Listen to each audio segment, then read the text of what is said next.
are going to talk about public opinion today.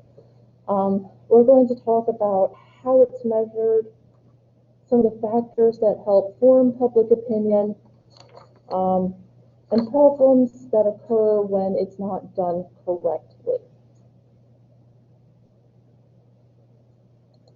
All right, so public opinion is how we feel about an issue, a leader, or an event. For example, how do we feel about what happened yesterday with the one indictment in the Breonna Taylor case, where only one officer was indicted for reckless endangerment for shooting into the other apartment? How do we feel about the death of Ruth Bader Ginsburg? Things like that. And of course, our opinion can be measured based on our values, our basic principles, and also our ideology. Do we believe it's the role of the government to intervene in the economy? Or should the government let the country or the economy run itself?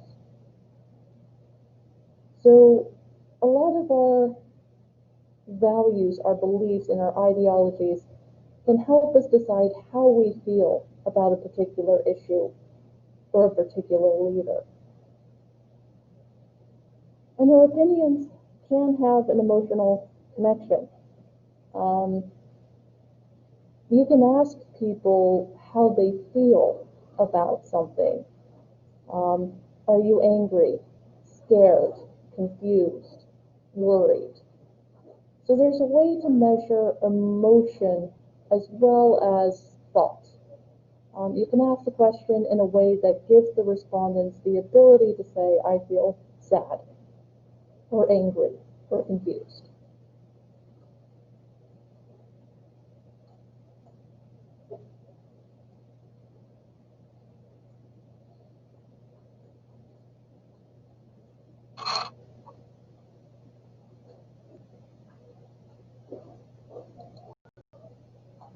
Okay, so our political values include a strong support for the idea of liberty. That we don't want the government interfering into our private lives. In 2015, 54% of Americans did not support the government collecting our cell phone and internet data in the name of counterterrorism. So there's strong support for individual liberties, for the government staying out of our lives.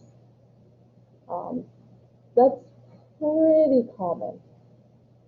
There's also a strong belief that we should be able to seek personal and economic success, right? That we should all be able to create the next Facebook or TikTok or become the next Jeff Bezos, right? That we should be able to go as far as we can in life. 86% of us believe in equality of opportunity, that we should do whatever we can to ensure a level playing field. Things like education, right? Generally, people agree that the quality of public schools isn't great. Where they disagree is on what to do about that. So there's fundamental agreements on concepts and broad ideas. It's when you drill down that you start to see the differences. Where you might get some people saying we should increase taxes on the wealthy to pay for schools, where others might say we should give students more opportunity to attend private school instead. So in the broad concepts, we tend to be in agreement. We tend to lose that when you start asking specifics. How do we pay for education? How do we deal with issues of counterterrorism? How do we ensure equality of opportunity? And overwhelmingly, 95% of us believe in the Bill of Rights, that we should be able to criticize the government and criticize its policies. I'm not sure I want to meet the other 5%, but it's overwhelmingly agreed that we like that we can criticize the president on Twitter, or criticize Nancy Pelosi, criticize the Patriot Act, NSA, TSA. So there's a lot of belief in liberty, freedom, and opportunity. But again, it's when you're drilling down into what that actually means that we start to see the fundamental disagreements. If you survey the American people and ask them, what does it mean to be American, you'll get the same broad definitions across groups.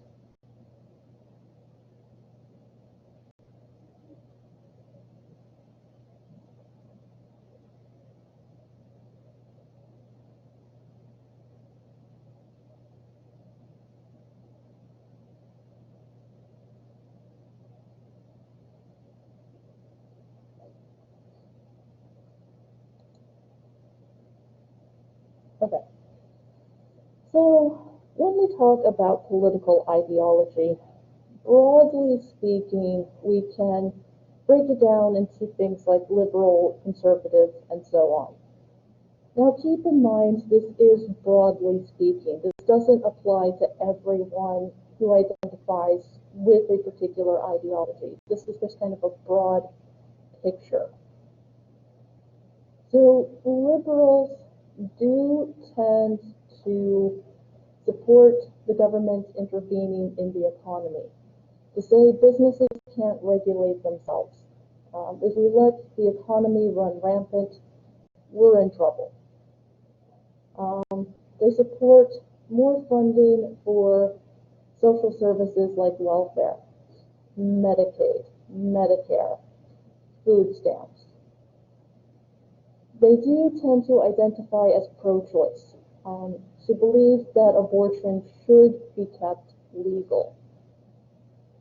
And they do support same-sex marriage. So famous liberals, of course, include people like Nancy Pelosi, Elizabeth Warren, and so on. Conservatives, on the other hand, think the government needs to stay out of the economy, that the economy works best when it's left alone. So they'll argue that problems in the economy are because of too much government regulation. They also want a smaller government, less bureaucracy, reduce the size of the federal government and give power to the states instead. They do tend to be pro-life, and they do tend to oppose same-sex marriage, although again, of course, people will differ. You might be economically conservative but socially liberal. Or you might be someone who says the government needs to stay out of the economy, but it's okay if they intervene into our personal lives. Now, libertarians are a bit of a mixed ideology. They don't like big government. They tend to believe that the government is too large, too into people's business. They want smaller government. They have a strong belief in civil liberties, that the government needs to back off. But that also extends to our private lives as well. They do tend to favor legalizing or keeping abortion legal, legalizing marijuana. They tend to say the government just needs to leave us alone. Leave the economy alone, leave us alone, and we'll make it work. So a pretty well-known libertarian is someone like Rand Paul or Ron Paul. And of course, well-known conservatives include like Mitch McConnell, Lindsey Graham, and others. Now, there's also been a rise in people identifying as a social democrat. Social democrats tend to side with the Democratic Party and liberals fairly often. But they also believe in the government really taking measures to ensure equality. So they're going to favor higher taxes on businesses to pay for low cost or free college education, more money going into schools, or money going into healthcare, things like that. So a well-known social democrat is Bernie Sanders, the senator from Vermont. Now in Europe, social democrats are pretty common. Countries like Norway, Denmark, Sweden, usually the government is run by the social democrats. So they're fairly common globally, but not as well known here in the US. And we sometimes refer to them as progressives rather than social democrats.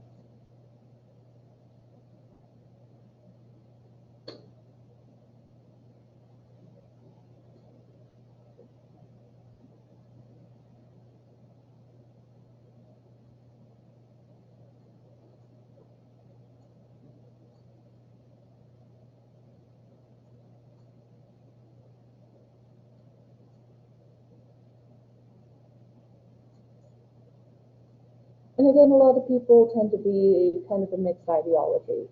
It's rare for someone to say they're completely liberal or completely conservative. Most people kind of have a blend of beliefs.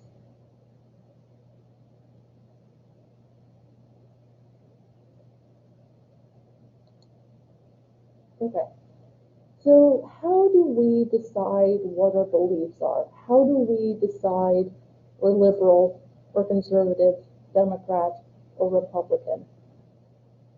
There's a process through which we form our values and beliefs, and this is called political socialization. This is where we decide what we believe. And so our beliefs can be formed through things like our family, our social networks,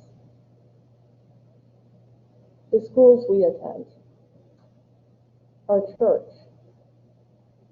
All of these can play a role in helping us to form our beliefs. If we hear a lot of information that reinforces more liberal ideas, we might become more liberal, and vice versa.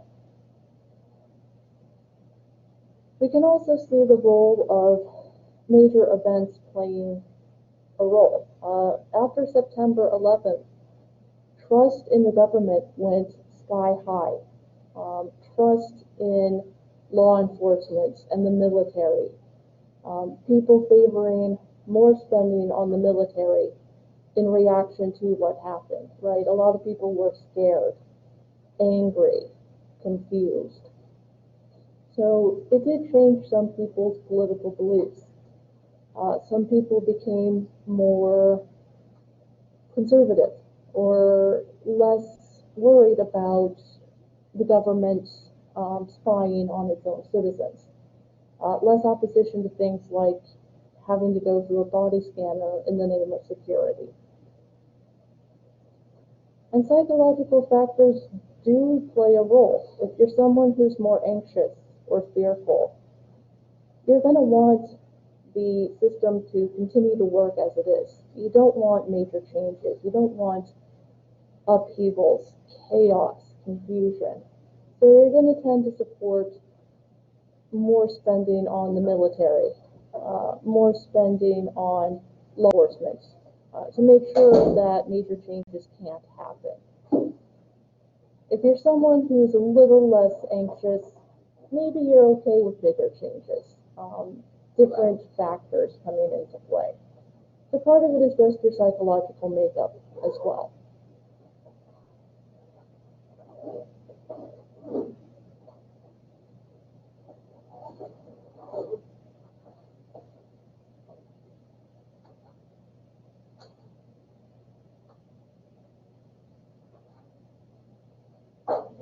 Any questions so far?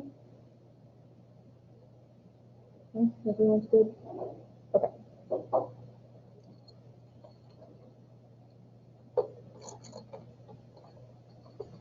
And I may regret asking this question, but how many of you are actually old enough to remember September 11th when it happened? So there's like two of us. Yeah, yeah. Not uncommon these days. I'm sorry? Yeah, thanks. Thanks a lot. Yeah, thanks for that. No, it's becoming more common. Yeah. I was 17 when it happened, so obviously, like, my memories are going to be a lot better formed than people who were just born, right? Yeah. Yeah, you're not going to have the same psychological attachment that, like, we do, right? Because you're like looking at it from a historical viewpoint, whereas we actually lived through it, so. Okay, so really one of the biggest factors for socialization is your family. You do tend to absorb your family's political beliefs. If your parents are Democrats, you're more likely to become a Democrat and vice versa. And part of it is just absorbing what they say, even when they don't intend for you to pick up on it. If you're a kid and your parents say things like, homeless people are scum, we should kick them out of the city, that may later have an impact on you. So we do tend to absorb our parents' political beliefs. Even if that changes later in life, we may reflect what our parents tell us at the very beginning. So family is one of the strongest tools in helping us to develop our political ideology. We also see it a bit through a social network, a bit of a succumbing to peer pressure. For example, if you belong to a church that says abortion is evil, it's a sin, even if you don't agree with that, outwardly you might conform and say, yes, it's awful, it's terrible, because you don't want to rock the boat, right? You don't want to be rejected from the group. So you might tie into the group's beliefs, especially when conformity is very visible. So it can be hard to break away from that pressure. It can be hard to break away from identifying in a different way. And we do find that education is a bit of a tool for political socialization. You go to college, you're exposed to different ideas, you're exposed to different opinions, and your worldview can change a bit. They have found that if you go to college, there are higher levels of tolerance for racial minorities compared to people who don't. So if you grew up in a mostly white town, but then you go to college and you're exposed to different religions, different races, different ethnicities, your attitudes may change. Your opinions on racial minorities or members of the LGBT community can change as well. So higher education is sometimes a factor in when you might break from your parents' political beliefs, when you become the black sheep of the family, right? Thanksgiving dinners become more confrontational.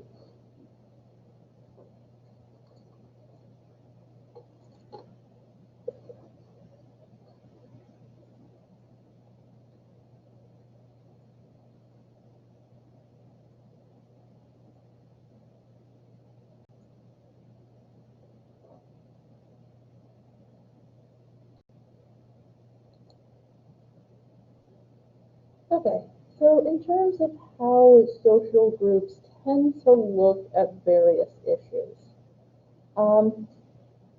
let me break it down by race. 90% of African Americans will say that they and other minorities are not given equal treatment under the law. And part of that is because there's this shared history. So they tend to view other African Americans as part of a group with a common identity, a common history. And it's 54% of whites who say minorities are not equal under the law. That percentage has gone up. With the instances of police violence, with the questions around stop and frisk and things like that, we are starting to see more white Americans agreeing that it isn't an equal treatment under the law. So that number may go up again, depending. Ethnicity-wise, Latinos do tend to lean Democrat.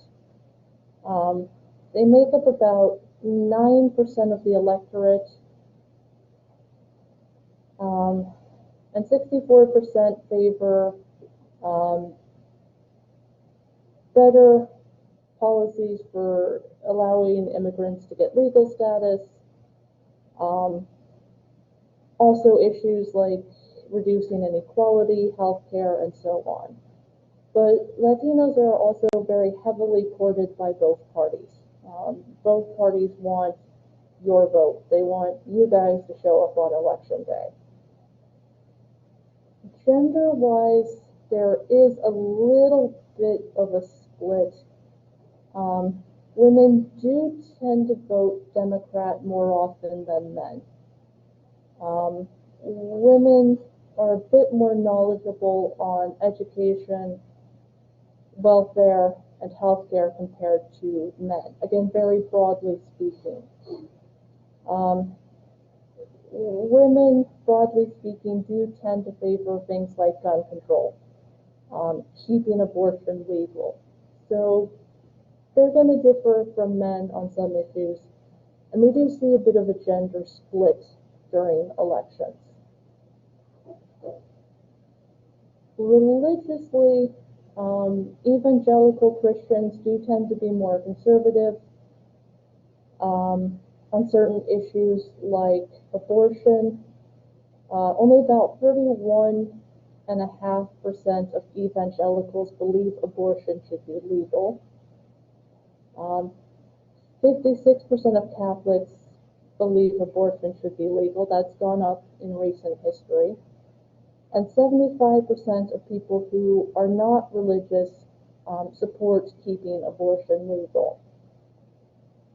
On issues like same-sex marriage, 35% of evangelicals support same-sex marriage, 60% of Catholics, which again has gone up in recent history, and 76% of the non-religious.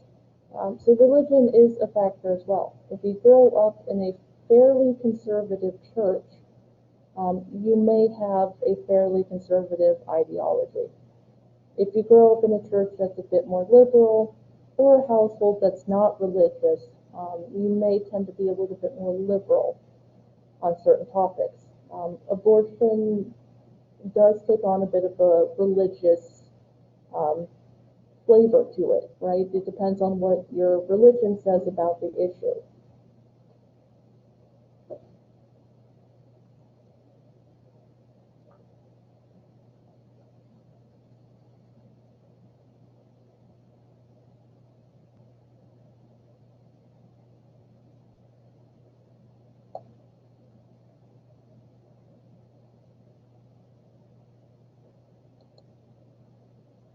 Okay. Some of the other issues we see include things like the extreme polarization of the political parties. The Republican Party leadership has moved to the right. The Democratic Party leadership has moved to the left. So if you're someone who strongly identifies as Democrat or Republican, you may find yourself moving to polar opposites, not having as much of a mixed ideology as you used to have. There's also differences in terms of income.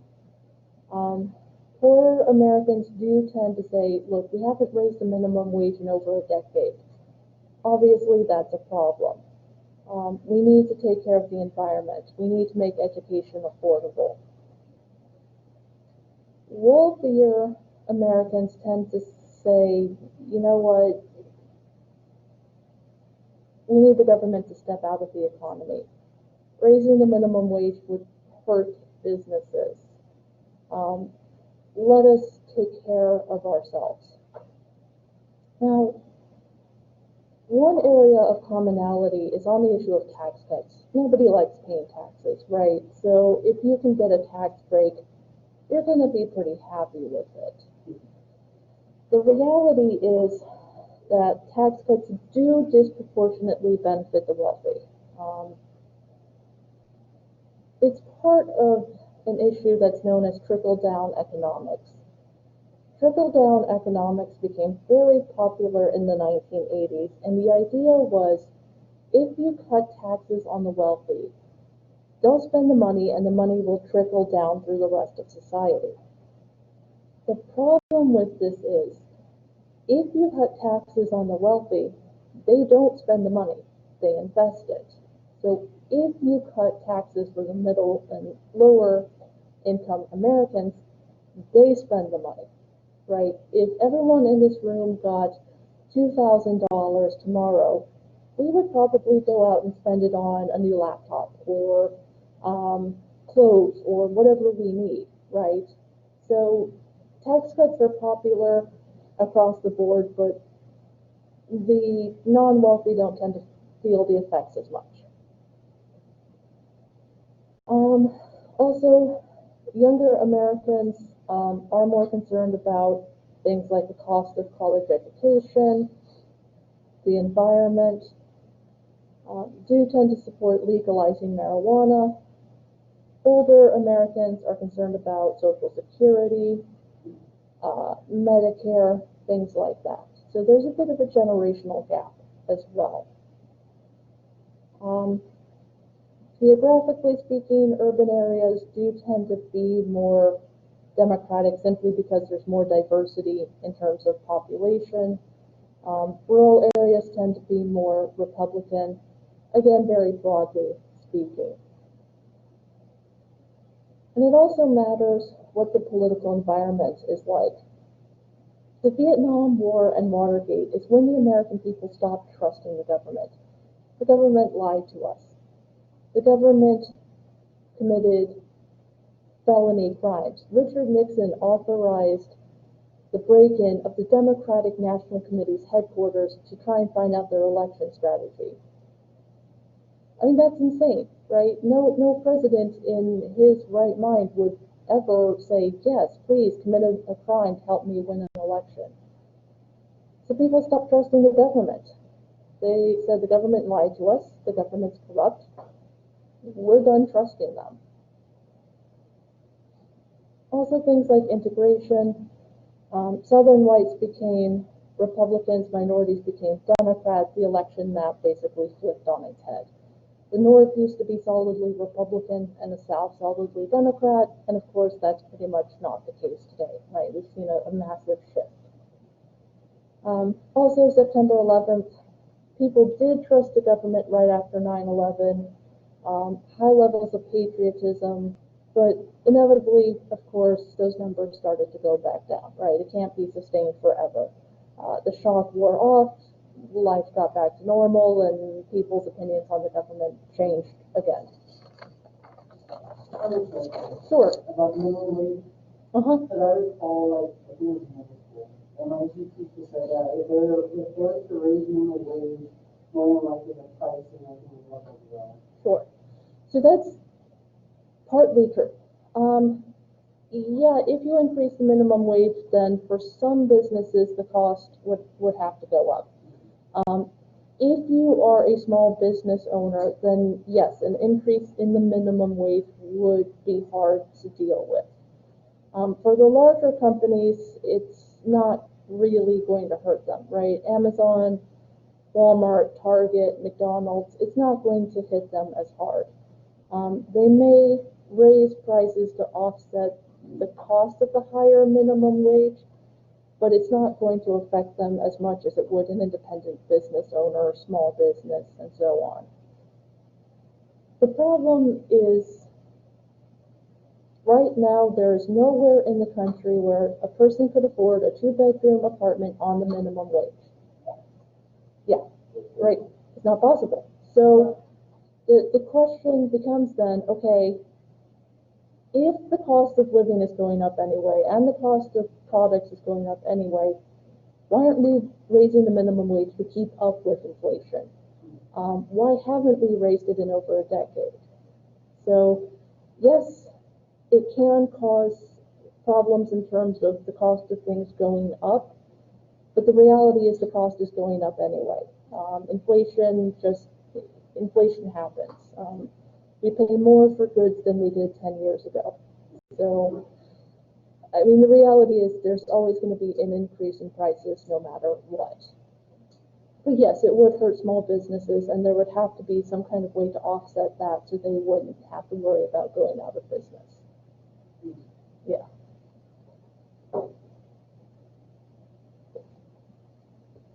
Well, like some places like Los Angeles, they've raised the minimum wage in the county to $15 an hour because you can't live there on less than $15 an hour. One-bedroom apartment starts at like $1,200 a month. You can't live there unless you're making at least $10 to $15 an hour.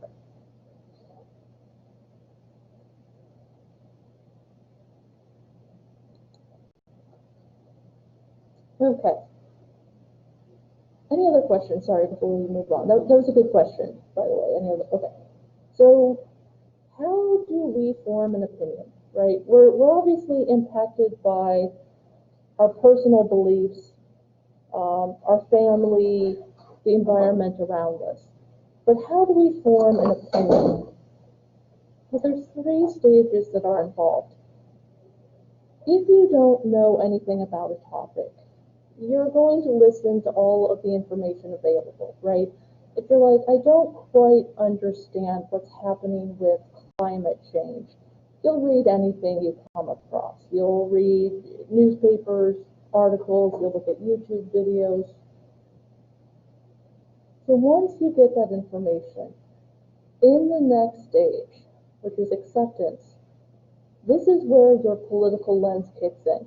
This is where you might say, well, climate change is a hoax anyway, so this information is completely false. I'm just going to kick it out of here. So you only accept the information that holds up with your existing belief. Where you might say, it's not that big a deal, so you toss this out part of the research. Or it's a really big deal, and I'm going to toss this part aside.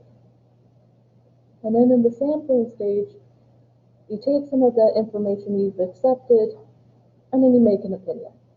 So this is where we start to see people saying, well, CNN is liberal garbage, or Fox News is a right-wing propaganda machine, right? Where people aren't willing to actually look at information that might contradict their beliefs, to actually read something that may be more conservative or liberal than they're used to keep more of an open mind.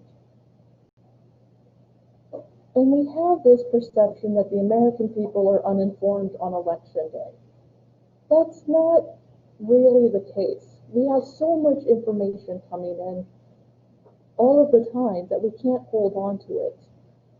Maybe in July you decided, well, I'm going to vote for Joe Biden. But then you read an article about something he said and you think, maybe not, right? The closer it gets to election day, the less of that older information you're able to hold on to. So largely, you're making a decision based on the most recent information. So if you read an article that says Joe Biden hates women, on election day, you may say, oh, Joe Biden hates women, I'm going to vote for Donald Trump, right? It's not that we're uninformed, it's just that there's so much information that we can't hold on to all of it. And the decision we make could very well change in a matter of days. Now, on some of the more contentious topics like abortion, there is pretty stable support. They have found that around 60% of Americans believe abortion should be legal in all or most circumstances. And the percentage that think it should be illegal has actually gone down. So for some people, they'll say, well, abortion should be legal in cases of rape, incest, or to save the life of the mother. So for the majority of Americans, they believe abortion should be legal in at least some set of circumstances. And we've seen support for same-sex marriage going up. The more people were exposed to information about this, the more you meet people from the LGBT community, the more likely you are to develop support, right? You have a close friend or family member who comes out as gay, lesbian, or bisexual, your attitudes may change. You may look at that and say, well, why can't my aunt get married, right? Why wouldn't she be able to get married to the woman she loves? So we've seen support for same-sex marriage actively increasing on the national level. And after 2015, the attitude of a lot of people was, the government said it's legal, that's good enough for me, right? They said everyone has the right to get married, it's settled, I'm moving on.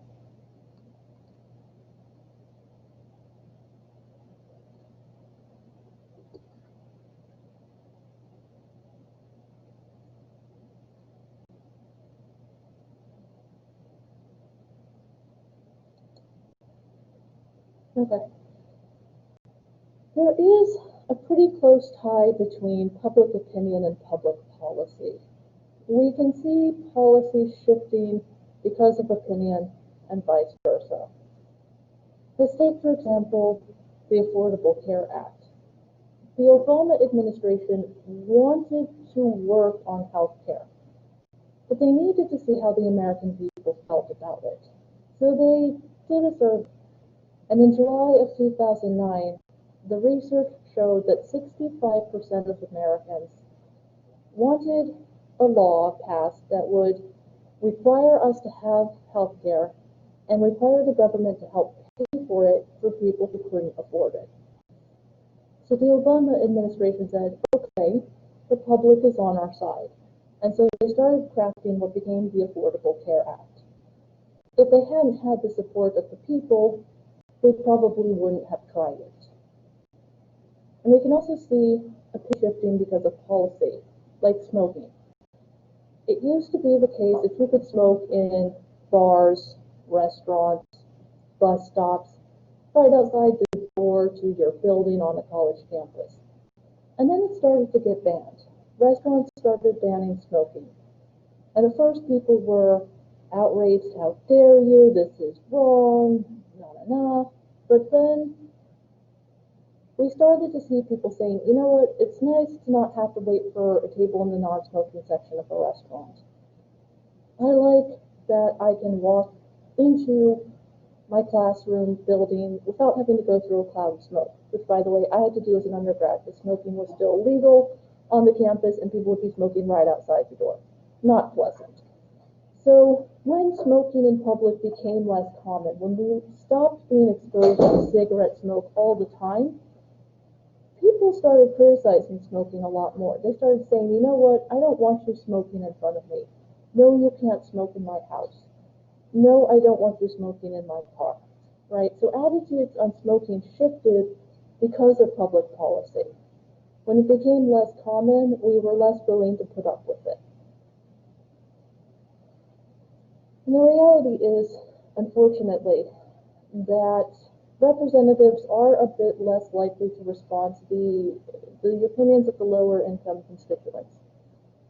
We can't necessarily afford to donate to a political campaign. So we're not as likely to get a response. If we all manage to somehow donate $10,000 to Ted Cruz, we'd be able to get a meeting with him. But if we all wrote a letter, we might get a thanks for writing me response, but we wouldn't necessarily get a meeting.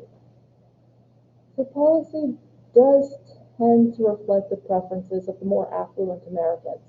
And part of that is simply because our elections are not publicly funded. Politicians have to constantly fundraise. They have to get the money somewhere. So they're going to be more responsive to the people who can make sure they can campaign for the next election. That's unfortunately the nature of the game.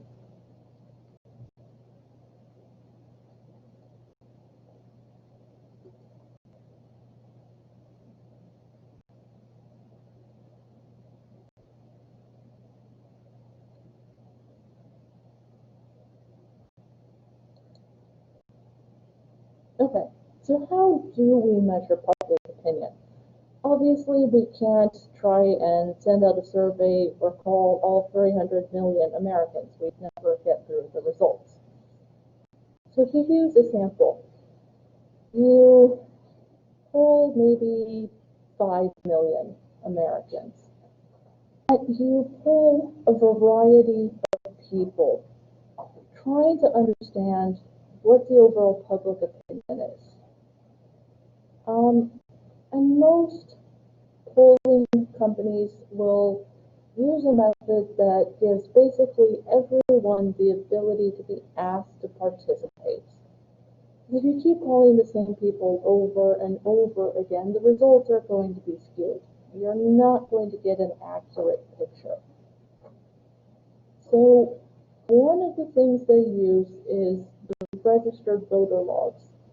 They'll look at who's registered to vote in Texas, and they'll try to contact those individuals and say, who do you think is going to win in Texas, Joe Biden or Donald Trump?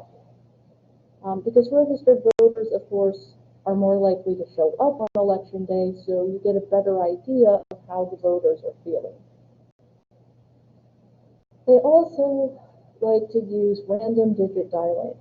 They'll have a computer generate a list of 10-digit numbers, and they'll randomly call people and ask them to participate in a survey. Now, obviously, phone polling isn't as common anymore. Most people don't have a landline. We only have a cell phone. And it's less than 15% of people who are called for a survey who actually participate. Now, how many of you, show of hands, answer your phone if it's an area code you don't recognize? Okay, but it's pretty rare, right? Because most of the time you're like, that's probably junk, and you just ignore it. So it's harder now because if it's not a local area code, you're not as likely to answer it. Also, even if you do answer it, they have to get you not to hang up on them, right, and actually participate in the survey. So it's difficult, right? It's difficult.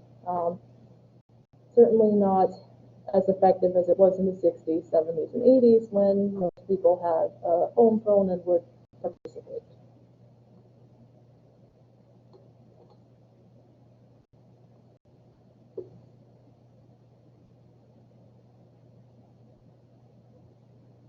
I did participate in a phone survey when I was an undergrad, and my favorite question was, they asked me, who would you rather have as a roommate, George W. Bush or John Kerry? And I'm thinking about it, I'm like, I guess Kerry, because he studied a lot. I don't know. Like, I don't think I'd choose either of them as my roommate, but okay. I don't know.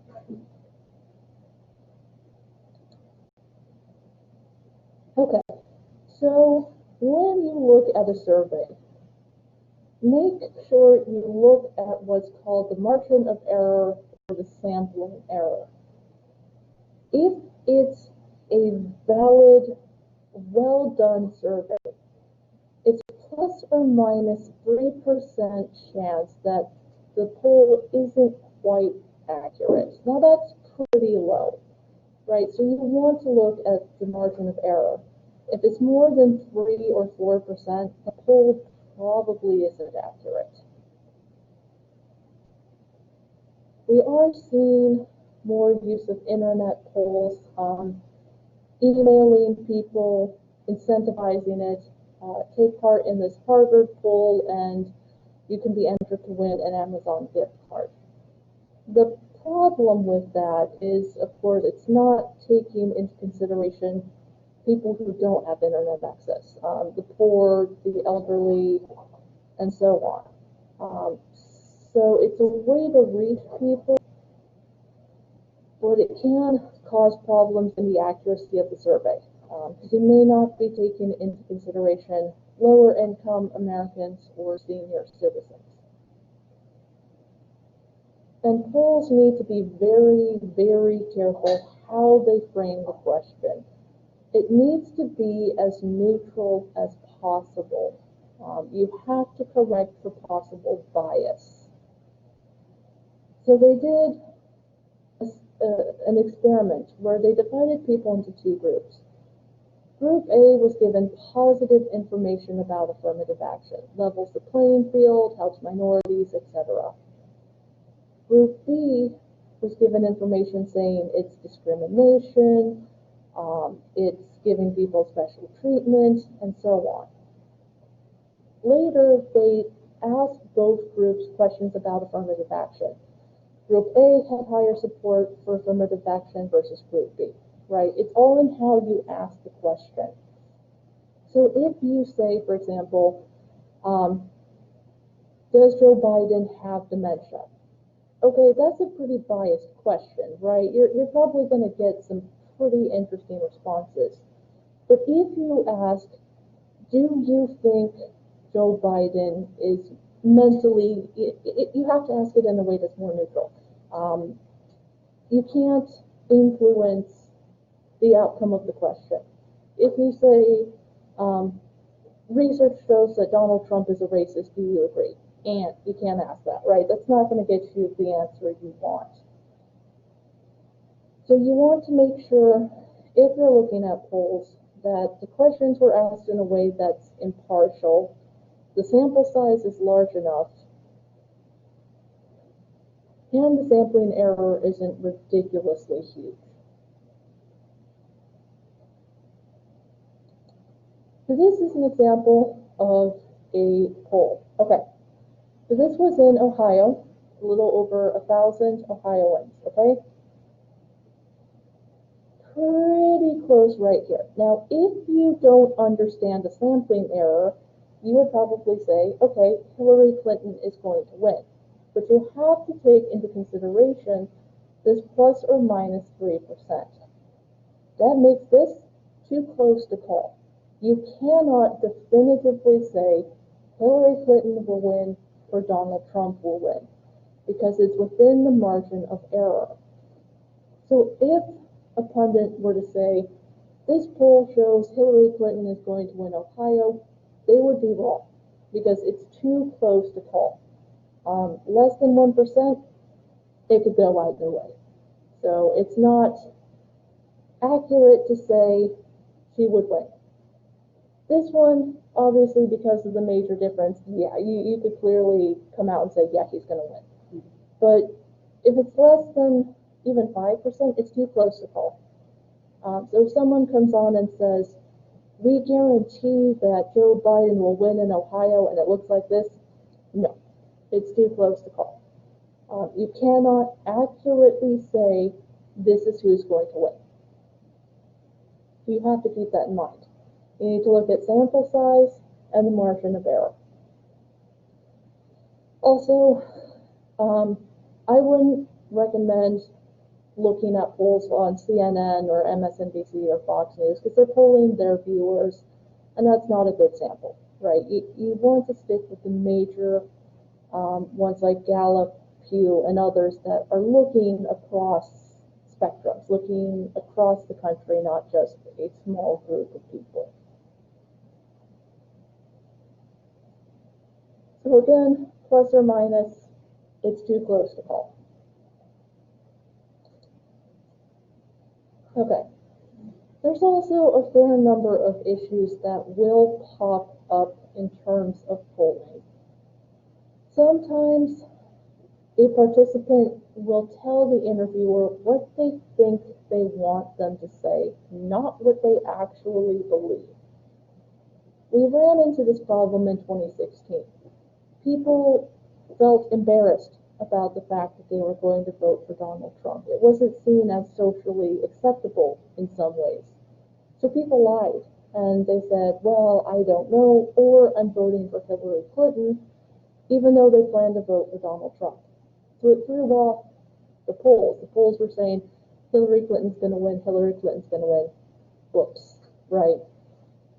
Also, it depends, again, on how you ask the question. You can't say something like, do you think homosexuality is a sin? Because then they think there's a right or a wrong answer, and there isn't supposed to be a right or a wrong answer. It's just supposed to be your answer, right? What you think. So you have to be careful with that. Try to make sure they're not giving you the answer they think you want and not what they actually believe. You also have to deal with issues of selection bias. If you do not have a large enough sample, your results are going to be inaccurate. So the first attempt at a national poll was done in the 1936 presidential election between FDR and Landon, who was the Republican. So a magazine called Literary Digest ran a poll and said, Landon's going to win in a landslide. FDR won in a landslide. Landon only won 2 states. So where did they go wrong? Well, they were relying on people who subscribed to their magazine. So people who had a car or a telephone. And in 1936, that was largely the wealthy. So they were oversampling the wealthy who were going to vote for Landon, and not the rest of America who was planning to vote for FDR. So obviously, you can't have something like that happening. In 2012, Gallup made the mistake of not including enough Latinos in their polls.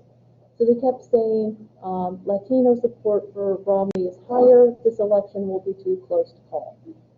No. You have to make sure you get a good cross sample. You cannot exclude minorities, poor people, young people, women, right? Your poll sample has to be large enough to accurately reflect what the population is telling you. There's also, unfortunately, the problem of what they call the bandwagon effect. And this is where the role of the media comes into play, right? If the media says Joe Biden's going to win the nomination no matter what, then sometimes people say, well, if he's inevitably going to win, we might as well vote for him. I was planning to vote for Sanders, but you know what? He's not going to win, so I'll jump on board here. The problem is, it's never inevitable, right? It's never inevitable that a candidate's absolutely 100% going to be the nominee or the winner. But if the media comes out and says, well, we're dead certain that it's going to be Hillary Clinton or Joe Biden or Donald Trump, then people may look at that and say, well, they can't be wrong, so we might as well just vote the way everybody else is going to. And it doesn't give people the ability to vote for the candidate they want. So if the media gets too far ahead of itself, gets a little too cocky, it can be problematic. And we do find that the parties will look at things like voting history, party registration, social media, and so on to collect data. So I'm sure you've all seen, right? You go on Amazon and you look for something, and the next website you go to, there's an ad for that product.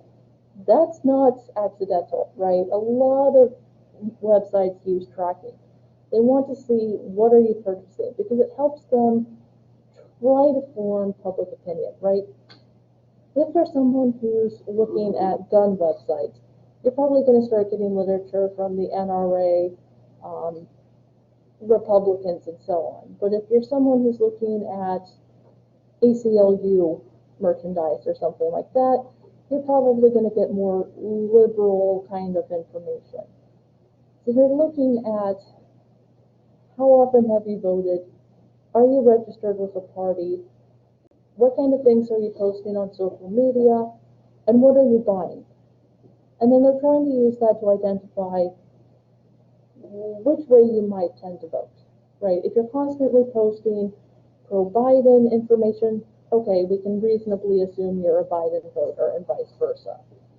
So they're taking into consideration a lot of different factors and trying to determine which way an election will go, which way the American people will feel about a piece of legislation for a Supreme Court appointment, and so on.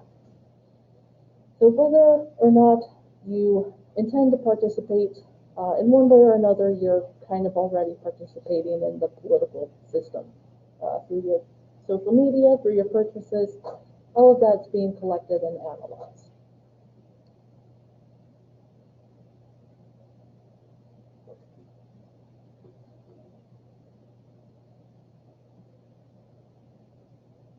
But if you get the chance to answer a survey, I strongly recommend that you do so. It is helpful to the pollsters to get a good cross sample.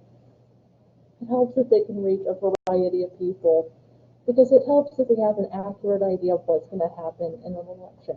You get something like 2016, it's a problem, right? We don't want people waking up on election day and going, well, my candidate's going to win, so I'm not going to vote. Or my candidate's going to lose, so why should I bother to show up? The polling is important, but you have to be careful because you don't want people thinking the election's already over when it's not. So it's useful, but we have to be careful with how we use it and how we interpret the data. So by all means, look at polls that you see online and in newspapers, but check who's running the poll, check the sample size, and check the margin of error before you say, oh, this poll is completely accurate or not. Just be careful when you look at the data, because sometimes it's completely wrong, and sometimes they get it right. Okay, any questions, comments? Okay, so next week we will cover the media on Tuesday, which is always a fun discussion. So you guys will be online, of course. Remember that your paper proposal is due tonight by 11:59 p.m. in Blackboard. If the Dropbox is not working, email me and let me know, and then we'll figure out some alternate arrangements. So again, it's not for credit. It's just so I can make sure you're not trying to do too much in a 5-page paper. Yes? I noticed that my message the other day about my internet going out. I Yes. was trying to do it through my phone, but Okay. it's not letting me upload the file. Okay. Is there any way to send it to your email? Yeah, that's fine. Yeah, that's absolutely fine. Yeah, yeah, yeah. And yeah, if you don't have home internet or it's just easier to email it, that's fine. Yeah, not a problem. Okay. So that's it for